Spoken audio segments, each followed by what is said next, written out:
Vishnu sir ಸಮಾಧಿ ಒಟ್ಟಿಗೆ ಏನು ನಡೀತೋ ನಡಿಬಾರ್ದಿತ್ತು ಅನ್ನೋದಕ್ಕಿಂತ ಹೆಚ್ಚಾಗಿ ಒಂದೊಂದು ಅರ್ಥ ಭಾಳ ಚೆನ್ನಾಗಿ ಮಾಡ್ಕೋಬೋದು ಇಲ್ಲಿ.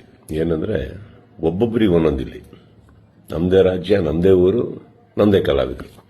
ಸೊ ಹೀಗಿರ್ಬೇಕಾದ್ರೆ ನಾನೆಲ್ಲ ಅಭಿಮಾನಿಗಳಲ್ಲಿ ಕೇಳ್ಕೊಳ್ಳೋದು ಒಂದೇನೆ, ಇನ್ನು ನಾವು ಓಡಾಡಿದ್ದಾಯ್ತು, ನೀವುಗಳು ಓಡಾಡಿದ್ದಾಯ್ತು, ಎಲ್ಲರಲ್ಲೂ ಮನವಿ ಮಾಡ್ಕೊಂಡಿದ್ದಾಯ್ತು, ದಯವಿಟ್ಟು ಇದನ್ನು ಮಾಡಿಕೊಡಿ, ಸ್ವಲ್ಪ ನೋಡಿ. ಯಾಕಂದ್ರೆ ಒಂದು ಅಳಿಲ್ ಶಕ್ತಿ ಬೇಕಾಗಿತ್ತು ಇದನ್ನ ಈ ಸಮಾಧಿನ ಉಳಿಸ್ಕೊಳ್ಳೋದಕ್ಕೆ. ಯಾರಿಗೆ ಅಧಿಕಾರದಲ್ಲಿದ್ದು ಯಾರಿಗೆ ಆ ಶಕ್ತಿ ಇತ್ತು ಅವ್ರ ಬಗ್ಗೆ ಹೇಳ್ತಾ ಇದ್ದೀನಿ. ಸೊ ಅದು ಮಾಡಲಿಲ್ಲ ಅಂದಾಗ ಇನ್ನು ಅವ್ರನ್ನೆಲ್ಲ ವಿಷ್ಣು ಸರ್ನ ನಾವು ನೋಡಿ ಬೆಳ್ಕೊಂಡು ಬಂದಮೇಲೆ ಒಂದಂತೂ ನಾವು ಕಲೀಲೇಬೇಕಾಗಿರೋದು. ಇನ್ನು ಭಿಕ್ಷೆ ಮಾಡೋ ಅವಶ್ಯಕತೆ ಇಲ್ಲ, ಕೇಳ್ಕೊಳ್ಳೋ ಅವಶ್ಯಕತೆ ಇಲ್ಲ, ಕೇಳೋ ಅವಶ್ಯಕತೆನೂ ಇಲ್ಲ, ಮುಗಿದೋಯ್ತಲ್ಲ.